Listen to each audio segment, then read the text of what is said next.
Welcome back to the channel, everybody. This is course number 4 in my 12 and 12 series. We're going to be playing Auburn Valley Golf Club today. It's another hilly course that I'm going to attempt to walk. I may regret it at the end, but we'll see.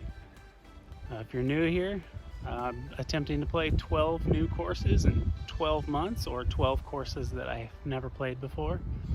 And this is number 4. If you're interested in the previous 3, the links will be in the description below.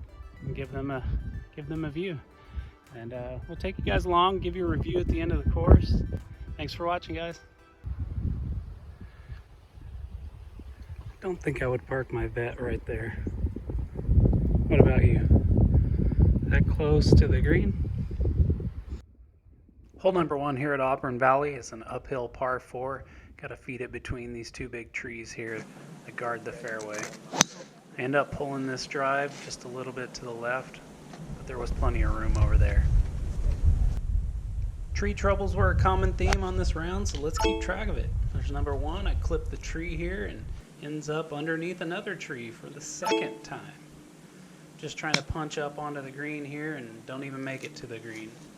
Struggling right out of the gate, chipping up here with my 4th shot.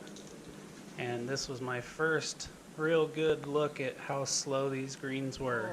So not a great start here. I'm walking off with a double bogey on hole number 1. Moving on to hole number 2. It's a pretty short par 4, a little bit downhill. And hit a great drive just left of the green, but unfortunately under another tree. And I'm just trying to chip back up. Slow down. Catch a little too much ball. Rolls across, and I blade this chip as well. So go from driving the ball left of the green to just struggling to make a bogey. Number 3 is a uphill par 5. If you got a little bit of trouble off to the left. And this is my 3rd consecutive ball that goes left. Normally my miss is right. Wasn't in terrible shape here. The rough wasn't too thick.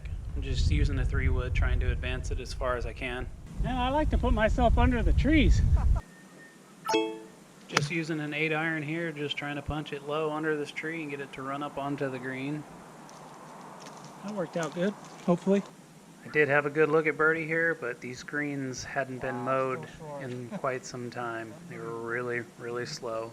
Just couldn't get it to the hole.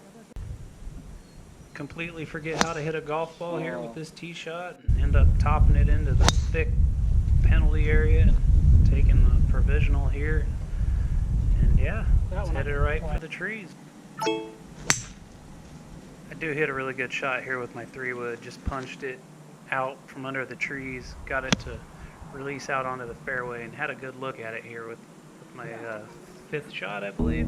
I need this shot to go down to salvage a double bogey. End up hitting the flag stick. It's probably a good thing because I had some speed on it. So tapping in for a triple. This tee shot was just embarrassing. But I did get a fortunate bounce. And just hitting a 3-wood here. Got a downhill par 5, so I still have a chance to salvage something out of this hole. Hit a really good 3-wood. And this is probably the best hybrid I've ever hit. It never left the flag stick. Unfortunately, it hit just past hole high. It skipped through into another tree. Was not able to play that ball, so I had to take an unplayable, take a drop, and chipping up from there.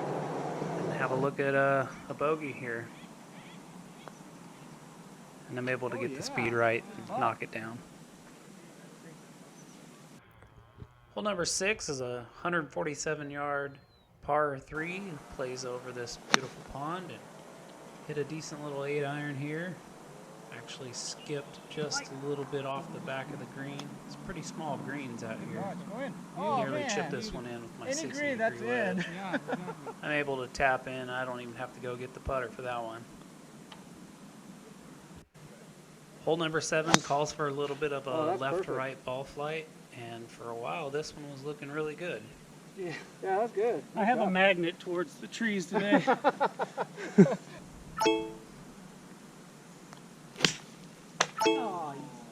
Honestly, never even took that branch into consideration. I didn't think it was in play, but of course I hit it.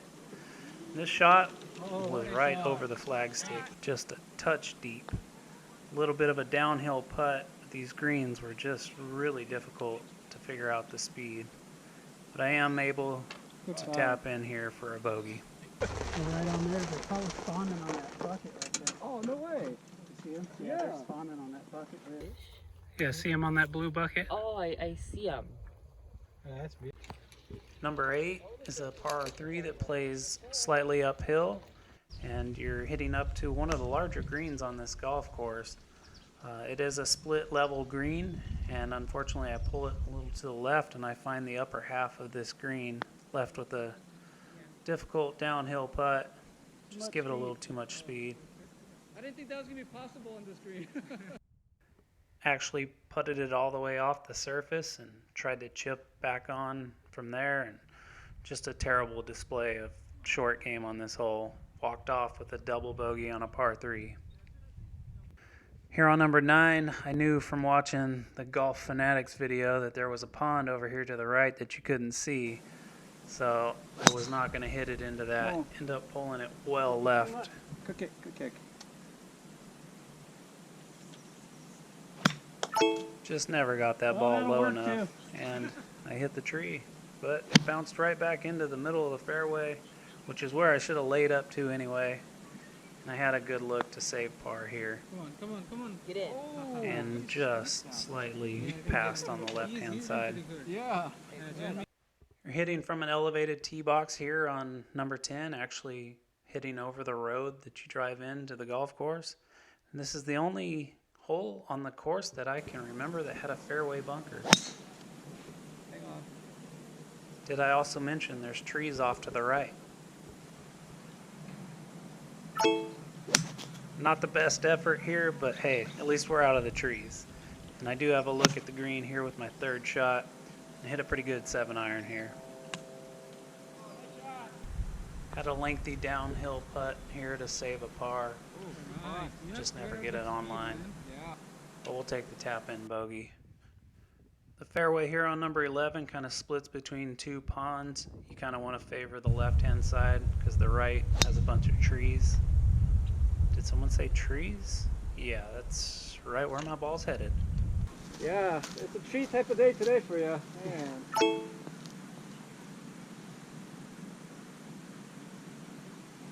Good out. Just punched out the 6-iron from there, and end up catching this one a little heavy and end up in the greenside bunker here. Yeah, nice shot. And put it to about 8 feet. Have this to save bogey. It was just a touch short. We're walking off with another double bogey. Fortunately, hole number 12 has no trees in play, so I had nothing to worry about. So I just stepped up and hit a decent shot right onto the green here. Nice. I think it's on the green. Yeah, I think so. Nice shot. Thank you. This was my best look at birdie on the day, about 10 feet, and I do catch just a piece of the right edge. Tapping in for a much needed par. Get a little fortunate with this tee shot here on number 13. It does just clear the pond there. Oh, it's the cart path. Even better. Kicked forward just slightly, but once again, behind a tree. I did have some room out to the right of the tree though, and hit a really good 3-wood down here short of the green, just hitting a wedge up from there and right over the flagstick, but touch deep once again. Have another look at birdie, and just peels off there towards the end, tapping in for back-to-back pars. Hole 14's got a lot of trouble left of the fairway and trees all down the right-hand side. So you don't want to go to the right. You don't want to go to the right towards the trees. Yeah. Oh, yeah, side drop. Yep, I see it. Yep. I'm at least far enough back from these trees that I'm able to get a lofted club up and over the top of them. But I do come up just a little short of the green. Make a pretty terrible chip here. But I do have a chance to salvage a par, and it just misses on the left-hand side. So tapping in for a bogey. Hole 15 is a slight dogleg right with a sloping fairway that slopes right to left. End up hitting my ball in the middle of the fairway, but it does end up trickling down into the rough on the left-hand side. catch a bit of a flyer here with a 9-iron and end up going long of the green. I think there's trees back there. Yep.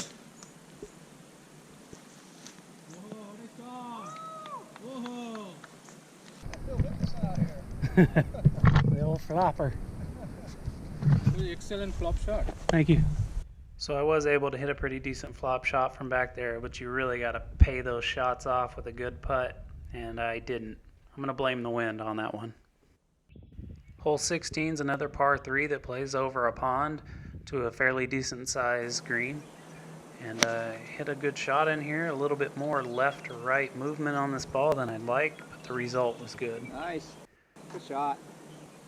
I really enjoyed playing with this father and daughter duo on this particular day, and they both had really great up and downs on this hole. I wanted to include it. His daughter really has a bright future in golf if she sticks with it.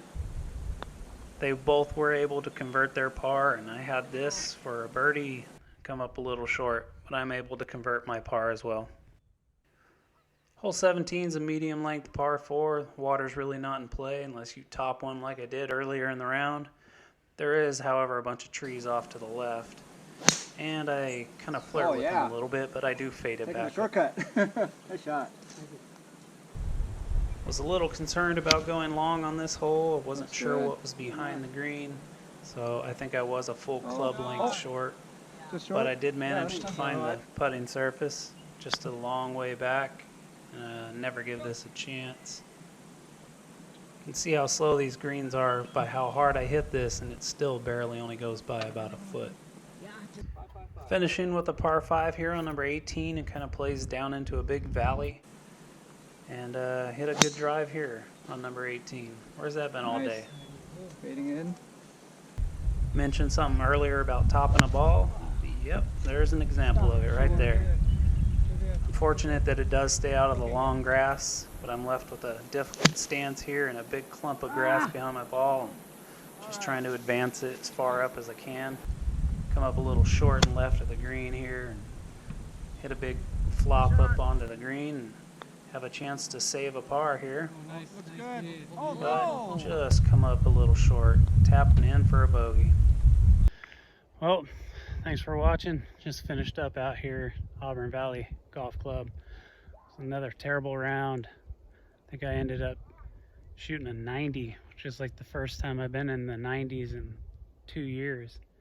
I didn't drive the ball well today. Kind of left myself in some really bad positions off the tees. I was under the trees a lot, punching out, and you just can't score when you're scrambling like that. My short game did keep me in it. I did chip and putt okay. These greens, though, were pretty bad. They had just been aerated a couple weeks ago, you can tell, and they looked like they hadn't been mowed in quite some time. They were still really bumpy, still healing from the aeration, and just hadn't been mowed, so they were really thick. It was like putting on carpet. And I booked the round through Golf Now, and it was a $39 rate, but when I got here, they were trying to charge me a $69 rate. And after playing with the conditions like that, I'm really glad they honored the $39 rate, because I would have been a little upset to pay premium prices to putt on those greens. Overall, the course, it's a really nice course, really scenic course, lots of beautiful ponds and rolling hills, and you know, it was just a really beautiful course up here, but the conditions were not top notch. It is a tough walk, not nearly as tough as Alta Sierra, but still very challenging. I don't think I'd walk this course again either. I would, however, play this course again. I'd like to see how it is with the greens in pristine condition. They're very, very narrow greens, small targets. It's probably some of the smallest greens in this area that I think I've played.